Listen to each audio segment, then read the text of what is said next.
என்ன இனிமே யாரும் ஓடவும் முடியாது, ஒளியவும் முடியாது. அது ஏன் என்னன்னு சொல்லி கொஞ்சம் விரிவா பார்க்கலாம். பொதுவாவே சென்னையில நிறைய இடத்துல சிசிடிவி கேமரா அமைச்சிருப்பாங்க. ஆனா இப்ப புதுசா ஒரு அப்டேட் ஒண்ணு கொண்டு வந்திருக்காங்க. அதாவது என்ன அப்படின்னு பாத்தீங்கன்னா, எல்லாருக்குமே ரொம்ப நல்லாவே தெரிஞ்சிருக்கும். அது ஏஐ ஓட தொழில்நுட்பம்.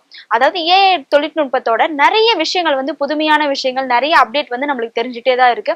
அப்படி இருக்கும் போது ஏஐயோட சிசிடிவி கேமரா அமைச்சிருக்காங்களாம். அதாவது சென்னையில நிறைய இடத்துல பொருத்தப்பட்டுட்டு தான் வந்துட்டு இருக்கு.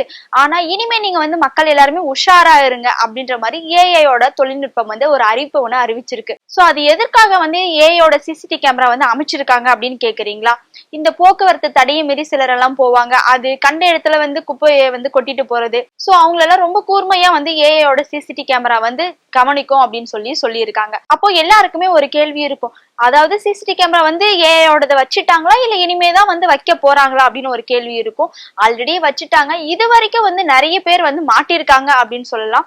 எதற்காக மாட்டிருக்காங்க அப்படின்னு பாத்தீங்கன்னா அப்படி குப்பைகளை கண்ட இடத்துல கொட்டிட்டு போறவங்களுக்கு அபராதமும் விதிச்சிருக்காங்களாம். சோ அந்த மாதிரிதான் குப்பைகளை கண்ட இடத்துல போட்டுட்டு போனவங்களுக்கு அபராதமும் விதிச்சு எவ்வளவு பணம் வசூலிச்சிருக்காங்க அப்படின்னா 17.96 லட்சம் ரூபாய் வசூலிச்சிருக்காங்களாம். எதுக்கு சாமி உனக்கு இந்த வேலை அப்படின்ற மாதிரி தாங்க இருக்கு. அப்போ இனிமே யாராவது கண்ட இடத்துல குப்பைகளை கொட்டுவீங்க? கண்டிப்பா கொட்ட மாட்டீங்க. அதே மாதிரி போக்குவரத்து தடையை மீறி ஒவ்வொரு விஷயங்களா பண்ணுவீங்க? கண்டிப்பா யாருமே பண்ண மாட்டீங்க அப்படின்னு தான் நினைக்கிறேன். அப்போ நீங்க எல்லாருமே யோசிச்சு பாருங்க, ஏஐயோட தொழில்நுட்பம் எந்த அளவுக்கு வேலை செய்யுது அப்படின்னு சொல்லிட்டு. சோ அது மட்டுமா, ஏஐயோட தொழில்நுட்பத்து மூலியமா பல விஷயங்கள், பல்வேறு விஷயங்கள், புதுமையான விஷயங்கள் நடந்துட்டே தாங்க வருது.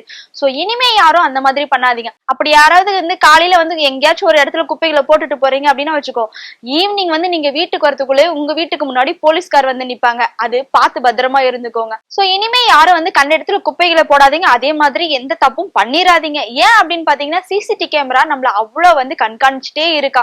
அதாவது ஏஐயோட சிசிடிவி கேமரா. அப்போ எல்லாருக்கும் ஒரு பயம் இருக்கும் அப்படின்னு நினைக்கிறேன். கண்டிப்பா பயம் இருக்கும். அப்போ நீங்க சொல்லுங்க, ஏஐயோட சிசிடிவி கேமரா பத்தி நீங்க என்ன நினைக்கிறீங்கன்னு சொல்லிட்டு மறக்காம கமெண்ட் பாக்ஸ்ல கமெண்ட் பண்ணுங்க.